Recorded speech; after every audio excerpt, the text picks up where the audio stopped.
আনুপাতিক পদ্ধতির নির্বাচন বাংলাদেশে পরিচিত নয়, এ সংক্রান্ত কোনো আইনও নেই। তাই আপাতত সংসদের নিম্নকক্ষে বর্তমান প্রচলিত নিয়মেই নির্বাচন করা উচিত বলে মনে করেন বিশ্লেষকরা। তবে উচ্চকক্ষে সমানুপাতিক পদ্ধতি ব্যবহার করা যেতে পারে বলে মনে করেন তারা। বলছেন, এ বিষয়ে সরকারের সুচিন্তিত সিদ্ধান্ত প্রয়োজন। নাজিব বেগের রিপোর্ট। বান্ডেল থাকলে প্রতি সেনমানিতে টাকা বাঁচবে। বিকাশ সেনমানি বান্ডেল কিনে জিতুন প্রতি লেনদেনে। রাজনৈতিক দলগুলো দুকক্ষ বিশিষ্ট জাতীয় সংসদ গঠনের পক্ষে একমত হয়েছে।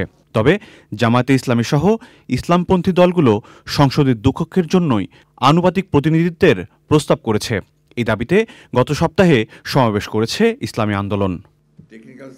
তবে এর বিরুদ্ধে অবস্থান নিয়েছে বিএনপি এবং তার মিত্ররা। নিম্নকক্ষে বিদ্যমান সরাসরি ভোটের ব্যবস্থা বহাল রাখা এবং উচ্চকক্ষে আনুপাতিক প্রতিনিধিত্বের পদ্ধতির প্রস্তাব করা হয়েছে ঐকমত্য কমিশনের পক্ষ থেকে। বিশ্লেষকরা বলছেন, নিম্নকক্ষে আনুপাতিক পদ্ধতিতে নির্বাচন করতে হলে মানুষকে বিষয়টি আগে বোঝাতে হবে। ম্যাক্সিমাম মানুষের কাছে যে পিয়ার পদ্ধতিটা কেমন, এতে বা কতটা বেনিফিট আছে বা এটাতে কি ভালো দিক আছে, আসলে মানুষের এই পরিচিতিটা মানুষের কাছে আগে পরিচিত হওয়া দরকার।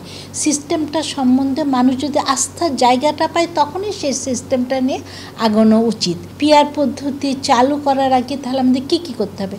নিশ্চয় আইন তৈরি করতে হবে। আমাদের সে আইন নাই। আইনটা তো হুটপাট করে তৈরি হয় না।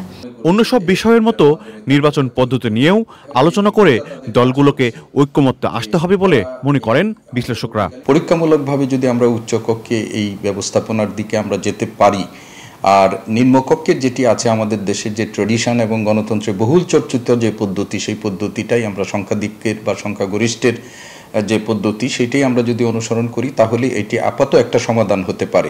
এগুলো আলাপ আলোচনার মধ্য দিয়ে একটা সমাধান হতে পারে এবং সরকারেরও এই ব্যাপারে সময়োচিত একটা হস্তক্ষেপ লাগবে এই বিষয়গুলোকে নিষ্পত্তি করার ক্ষেত্রে। তবে ভবিষ্যতের জন্য আনুপাতিক পদ্ধতি নিয়ে কাজ করা যেতে পারে বলে মনে করেন বিশ্লেষকরা। অতীতে আমাদের দেশে মানুষ কোনো সময় এ সম্পর্কে জানাই নাই। নাজিব বেগ, চ্যানেল আই, ঢাকা।